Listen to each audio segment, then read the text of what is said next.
नमस्ते दोस्तों। प्रस्तुत है आज की कहानी। जायदाद का असली हकदार कौन, पत्नी या बेटा। मनोज जी ने जब अपनी वसीयत अपने अफसर बेटे सुमित को दिखाई तो वसीयत पढ़कर सुमित अपने पापा से बोला, पापा अपनी सारी वसीयत 2 हिस्सों में आधी आधी बांट दी।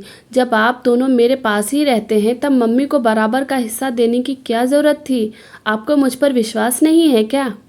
सुमित की बात सुनकर वे सोच में पड़ गए थे, क्योंकि पहले जब वे स्वस्थ थे और नौकरी करके तनख्वाह घर में देते थे तब उसकी मम्मी उससे किसी काम के लिए पैसे मांगती तब वह बिना हिचके तुरंत दे देता था। इसके कारण वह सुमित पर पूरा विश्वास करते थे।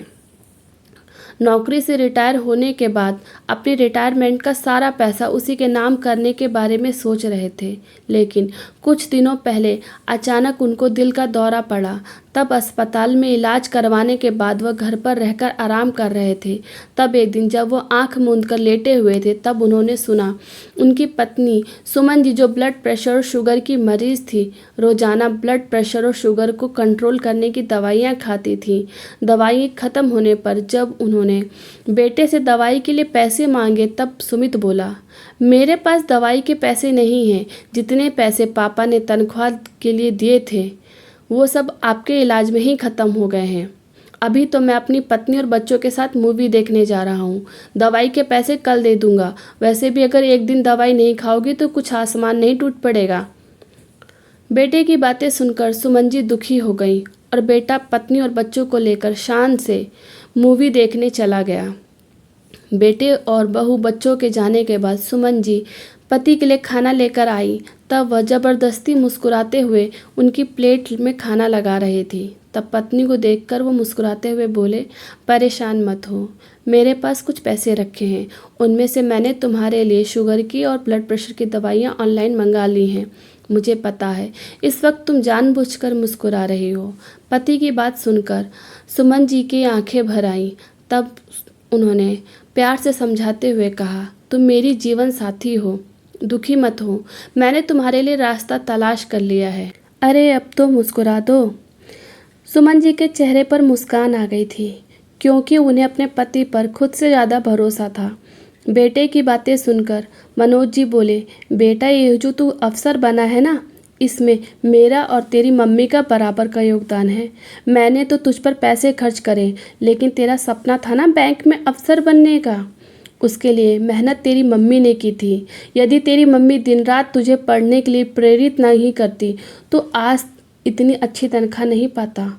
और तुमने अपनी मम्मी को ही दवाई के लिए पैसे देने से मना कर दिया।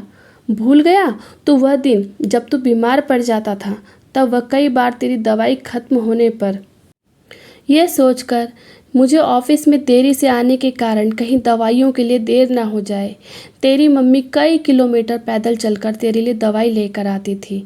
समय का कुछ भरोसा नहीं, क्या पता कल मैं रहूं या ना रहूं।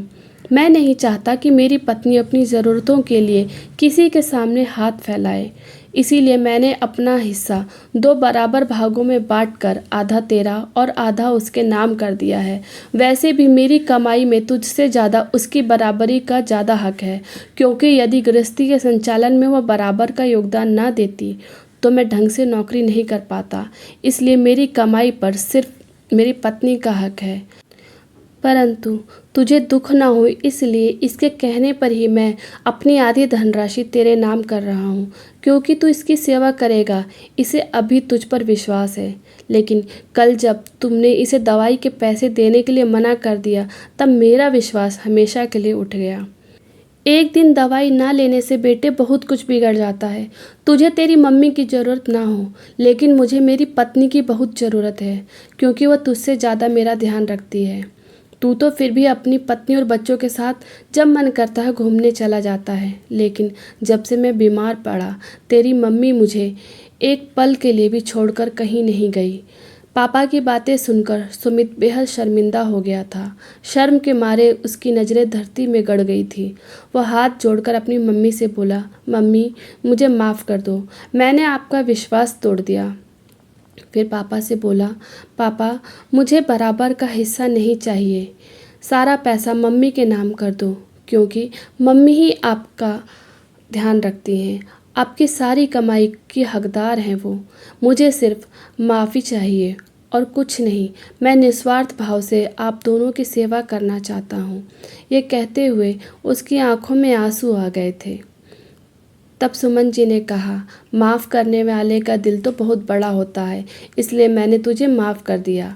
मम्मी की बातें सुनकर उसके हाथ खुद ब खुद माँ के चरणों में झुक गए थे, लेकिन माँ ने बेटे को झुकने से पहले ही गले से लगा लिया, क्योंकि माँ तो माँ होती है, जो बेटे के 100 अपराध भी क्षमा कर देती है। तो दोस्तों, कैसी लगी आज की कहानी?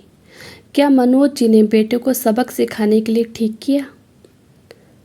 आपकी क्या राय है, या आपने इस कहानी से क्या सीख ली? मुझे कमेंट करके ज़रूर बताएं। वीडियो पसंद आई हो तो लाइक करें, शेयर करें, और हाँ, हमारे चैनल को ज़रूर सब्सक्राइब करें। कहानी सुनने के लिए आपका बहुत बहुत धन्यवाद। जय हिंद, जय भारत।